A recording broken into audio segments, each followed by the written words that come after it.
Hello students, welcome back to UKV chemistry. और आज हम देखने वाले हैं एक शॉर्ट वीडियो और इसमें हम बात करने वाले हैं आइडियल सॉल्यूशन और नॉन आइडियल सॉल्यूशन के बीच की डिफरेंस को। अब इनके बीच डिफरेंस कैसे क्रिएट करेंगे, चेक कीजिए। तो पहला पॉइंट हमारा क्या है इनके बीच का डिफरेंस, कि अगर हमारे पास ऐसे सॉल्यूशन है जो एंटायर रेंज ऑफ कंसंट्रेशन पे राउल्ट्स के लॉ को ओबे करते हैं, फॉलो करते हैं, तो आइडियल सॉल्यूशन कहलाएंगे, है ना। किसी भी अमाउंट का कंसंट्रेशन हो, किसी भी रेंज पे, 1 मोलर, 2 मोलर, 3 मोलर, 4 मोलर, हर कंसंट्रेशन पे राउल्ट्स के लॉ को फॉलो करेगा, आइडियल सॉल्यूशन है। पर अगर किसी भी कंसंट्रेशन पे ये राउल्ट के लॉ को फॉलो नहीं करता है तो नॉन आइडियल सॉल्यूशन है। आप 1 मोलर, 2 मोलर, 3 मोलर किसी भी कंसंट्रेशन का सॉल्यूशन लो और ये राउल्ट के लॉ को फॉलो नहीं करता है तो इट मीन्स ये कैसा है, नॉन आइडियल सॉल्यूशन है। सेकेंड पॉइंट आप ये बोल सकते हैं सर कि यहां जो डेल्टा एच मिक्स होगा, ये डेल्टा एच मिक्स इक्वल होगा 0 के, ठीक है। और यहां जो डेल्टा एच मिक्स होगा, ये डेल्टा एच मिक्स कभी भी इक्वल नहीं होगा 0 के। इट मीन्स ये डेल्टा एच या तो ग्रेटर देन होने वाला है 0 के, और ये डेल्टा एच या तो लेस देन होने वाला है 0 के। क्लियर है। अब ये डेल्टा एच मिक्स का मीनिंग क्या है सर, मीनिंग हम समझते हैं। तो देखिए, अगर आप सॉल्यूशन की बात करेंगे तो आपको सॉल्यूट को मिक्स करना होता है किसके साथ, सॉल्वेंट के साथ, और आपका क्या बनता है, सॉल्यूशन। क्लियर है। तो जब आप सॉल्यूट को सॉल्वेंट के साथ मिक्स कर रहे हैं, है ना, सॉल्यूशन जब आपका बन रहा है, तो इसके जो टोटल चेंज इन एंथैल्पी होगा, टोटल चेंज इन एंथैल्पी जो आपके पास मिलेगा वो क्या होना चाहिए, 0। टोटल चेंज इन एंथैल्पी आपका क्या होना चाहिए, 0। ना तो एक्स्ट्रा एनर्जी निकलनी चाहिए और ना आपको एक्स्ट्रा एनर्जी देने की जरूरत होनी चाहिए। टोटल डेल्टा एच क्या होगा, 0। यानी प्रोसेस ना तो एक्सोथर्मिक होने वाला है और ना तो आपका प्रोसेस एंडोथर्मिक होने वाला है। ना तो प्रोसेस एक्सोथर्मिक होगा ना एंडोथर्मिक होगा। तो अगर ये दोनों टाइप के प्रोसेस नहीं है तो डेल्टा एच आपका क्या होने वाला है, 0। यहां डेल्टा एच 0 नहीं होने का मतलब है या तो प्रोसेस आपका एक्सोथर्मिक होने वाला है और या तो आपका प्रोसेस क्या होने वाला है, एंडोथर्मिक। या तो एनर्जी ज़्यादा रिलीज होगी या तो आपको एनर्जी देनी पड़ेगी, दोनों कंडीशन हो सकती है। तीसरा पॉइंट आप लिख सकते हैं सर कि जो डेल्टा वी मिक्स होगा, ये डेल्टा वी मिक्स इक्वल होना चाहिए 0 के।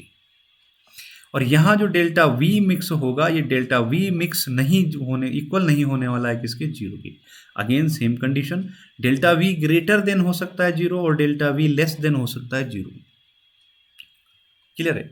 अब इसका मीनिंग क्या है सर, वॉल्यूम 0 होने का मतलब, वॉल्यूम 0 नहीं करना है, डेल्टा वी वॉल्यूम में चेंज 0 होना चाहिए।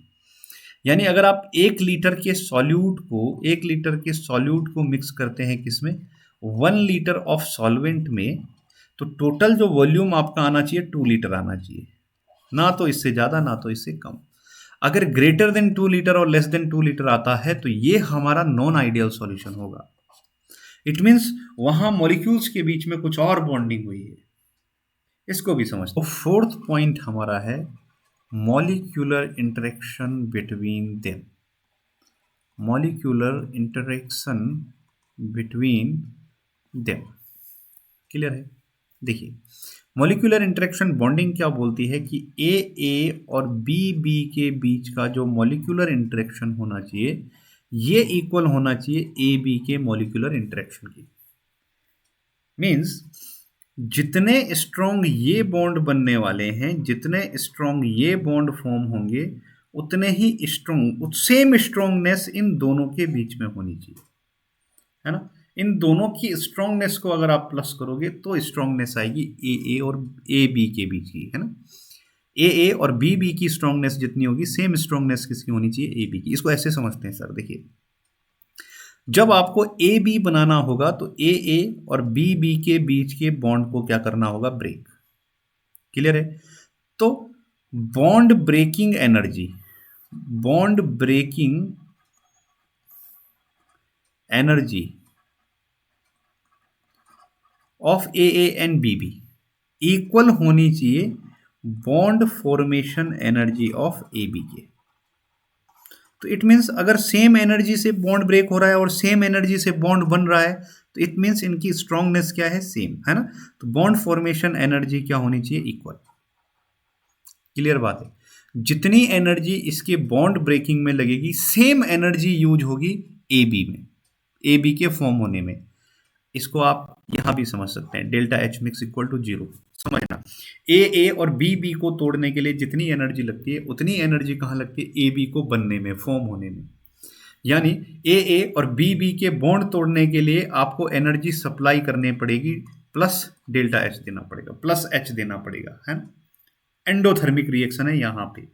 लेकिन यहाँ जब बॉन्ड फॉर्म होता है तो रिएक्शन एनर्जी रिलीज होती है, निकलती है, डेल्टा एच कैसा है, माइनस। तो ये प्लस डेल्टा एच और ये माइनस डेल्टा एच दोनों क्या होंगे, इक्वल। और ये प्लस डेल्टा एच और इक्वल होगा माइनस डेल्टा एच के, तो टोटल एंथैल्पी परिवर्तन क्या होगा, 0। टोटल चेंज इन एंथैल्पी क्या होगा, 0। क्लियर है। यहां अगर बात करें तो यहां हम बोल रहे हैं कि ए और बी के बीच की जो मॉलिक्यूलर इंटरेक्शन है ये इक्वल नहीं होना चाहिए ए बी के मॉलिक्यूलर इंटरेक्शन की। ये जो नए फॉर्म होने वाले बॉन्ड है ना, या तो इसकी स्ट्रांगनेस होगी ज्यादा इनसे, और या तो इनकी स्ट्रांगनेस होगी इनसे कम।